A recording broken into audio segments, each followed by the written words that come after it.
Les parents qui ont tendance à être perfectionnistes finissent par mettre trop de pression sur leurs enfants. Et cela finit par nuire à leurs résultats scolaires et à leur développement. Avec les meilleures intentions du monde, les parents perfectionnistes stimulent constamment l'enfant depuis la petite enfance, l'inscrivant aux meilleures écoles, le poussant sans arrêt à faire mieux, à se dépasser. Pour eux, leur enfant devient alors leur bulletin de parents. Si mon enfant se conduit bien et a de bonnes notes, s'il est apprécié de tous, c'est que je suis un bon parent et que je fais bien mon boulot éducatif. Leur exigence est très forte non seulement envers l'entourage de l'enfant, les enseignants, l'école, la garderie, mais aussi envers eux. Ils critiquent en général toutes leurs petites erreurs. Regarde la dame quand elle te parle, souris. Et à chaque erreur, le parent laisse planer une menace de rejet. Tu me déçois. Des évaluations comme ça, je n'en veux plus. En cherchant à obtenir ce qu'il y a de mieux pour eux, ils renvoient l'impression que tout doit toujours être parfait.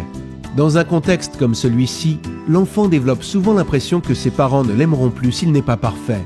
La peur de décevoir met alors une trop grande pression sur l'enfant, ce qui nuit à son développement. Si vous vous reconnaissez dans cette description, nous vous encourageons à modifier légèrement vos comportements pour le bien de l'enfant. Évitez les réactions excessives. Ne pas réagir trop mal quand l'enfant a une mauvaise évaluation ou quand il n'a pas eu un comportement exemplaire. Les longs sermons sont inutiles et alimentent l'anxiété.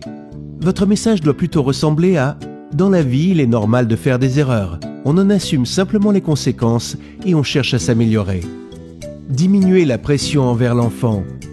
À trop l'encourager à bien faire, on lui renvoie l'image que nous serons déçus s'il n'a pas une excellente évaluation. Encouragez-le simplement à faire de son mieux. Diminuez les critiques et cessez de relever chacune de ses erreurs. Finalement, si l'enfant connaît effectivement un échec, il est important de ne pas dramatiser la situation. Et s'il connaît des réussites, célébrez et aidez-le à faire le lien entre ses efforts et sa réussite.